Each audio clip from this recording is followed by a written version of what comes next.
A ver, a veces uno piensa que el poder más grande, el que de verdad cambia las cosas, está en los palacios, ¿no? En los ejércitos.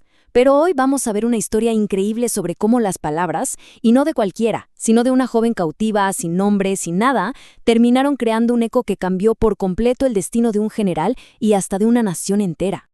Y bueno, esto nos deja con una pregunta bien grande. ¿Será que la voz más pequeña de todas, la que nadie escucha, puede de verdad cambiar la historia? Piénsenlo. Vamos a meternos de lleno en este relato para ver si encontramos la respuesta. Bueno, pues para empezar, la historia arranca casi en la oscuridad, con una protagonista que, fíjense, ni siquiera tiene nombre en el relato.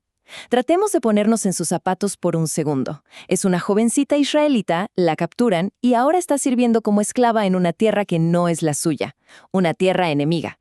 Entonces, ¿quién era esta chica? Bueno, como decíamos, una joven israelita.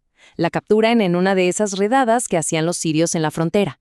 De un día para otro, ¡pum!, la arrancan de su casa, la separan de su familia y la venden como esclava. Y no a cualquier casa, sino a la casa de un general enemigo. O sea, su mundo, todo lo que conocía, se había venido abajo por completo. Pero aquí es donde la cosa se pone de verdad interesante, porque a pesar de todo esto, de tener todas las razones del mundo para estar llena de odio, de amargura, esta joven no tenía nada de eso.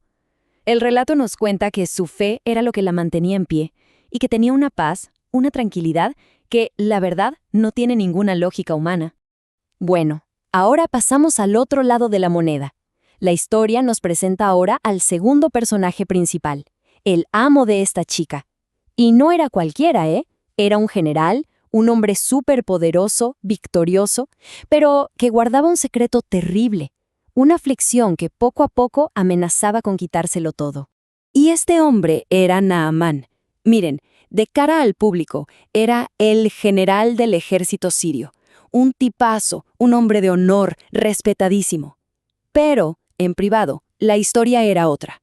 Sufría de lepra, que en esa época era básicamente una sentencia de muerte, incurable, una enfermedad que te aislaba, que te consumía lentamente. Y todo su poder, todo su prestigio, no servían para absolutamente nada contra esto. Hay un comentario sobre este texto que lo resume de una forma, devastadora. Dice algo así como que, a pesar de toda su grandeza, su situación era tan, pero tan desesperada que ni el esclavo más bajo de toda Siria se habría cambiado por él. Imagínense. Eso nos da una idea de la profundidad de su sufrimiento, ¿no creen? Y es justo aquí, en este punto, donde la fe inquebrantable de esta sierva choca con la desesperación total de este general. Es aquí donde llega el momento que lo va a cambiar, pero absolutamente todo. Y lo que pasa es de una simpleza increíble. La joven se acerca a su señora, la esposa de Naamán, y le dice esto. Escuchen bien la seguridad con la que habla. No dice, oye, a lo mejor, o quizás podría ayudarlo. No. Ella afirma, con toda certeza, que el profeta lo sanaría. Punto.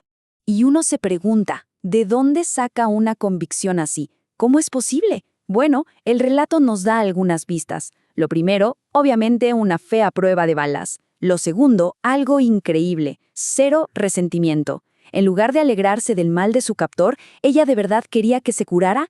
Y por último, una compasión, un amor que iba mucho más allá de su propia situación terrible. Y lo más loco de todo es que el impacto fue inmediato y masivo. Piensen en esto, las palabras de una esclava, una niña, no solo convencen a la señora y al general, sino que la noticia llega hasta el mismísimo rey de Siria. Así de creíble fue su testimonio, que el rey no lo dudó ni un segundo y se puso en acción. Entonces, allá va Naamán, se pone en camino a Israel con toda su comitiva. Pero cuando llega a la puerta del profeta, pues no lo reciben como él esperaba, para nada. De hecho, se topa con una prueba que no se imaginaba, una que iba a atacar directamente al obstáculo más grande que tenía para sanarse, su propio orgullo. La respuesta del profeta Eliseo fue, bueno, por decirlo menos, rarísima. Ni siquiera salió a verlo, imagínense. Mandó a un mensajero con estas instrucciones tan simples. Para un general con todo su poder, esto tuvo que sonar a chiste, a un insulto directo. Nada de rituales, nada de ceremonias, solo una orden, así, simple y hasta humillante. ¿Y cómo reaccionó Naamán? Pues, como era de esperarse, se puso furioso. Él se había imaginado, no sé, un gran espectáculo, algo que estuviera a la altura de su rango.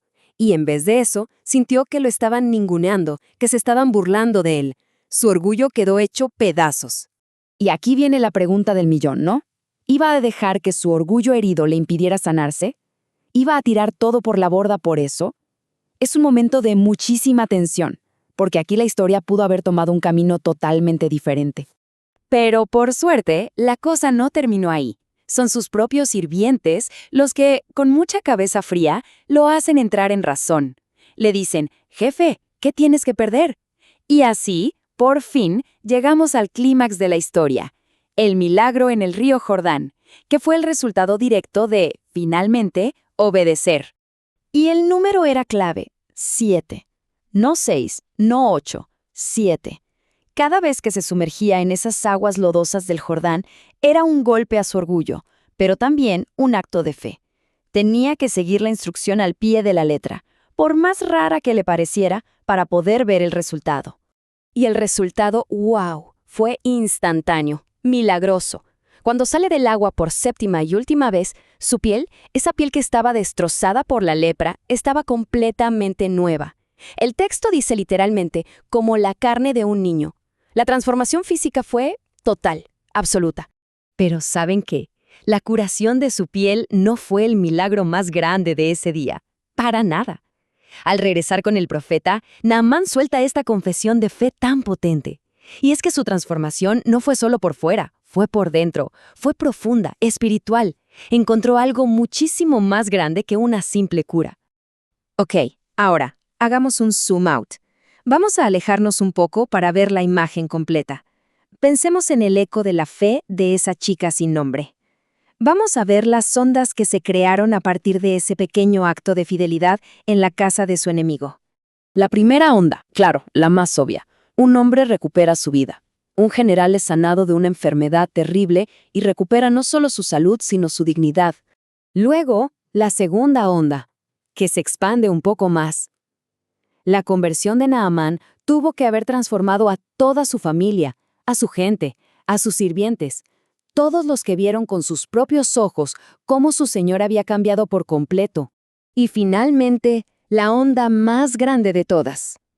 Cuando el general más importante de Siria vuelve a su país, no solo sano, sino hablando de su fe en el Dios de Israel, se convierte en un testimonio andante para toda su nación. Y pensar que todo empezó con las palabras de fe de una joven esclava. Y con esto cerramos. La historia nos deja pensando, ¿no? Si la voz de una sierva sin nombre, sin poder alguno, pudo crear un eco tan poderoso, ¿qué eco podría tener un simple acto de fe, de integridad, por más pequeño que nos parezca, en el mundo en que vivimos hoy?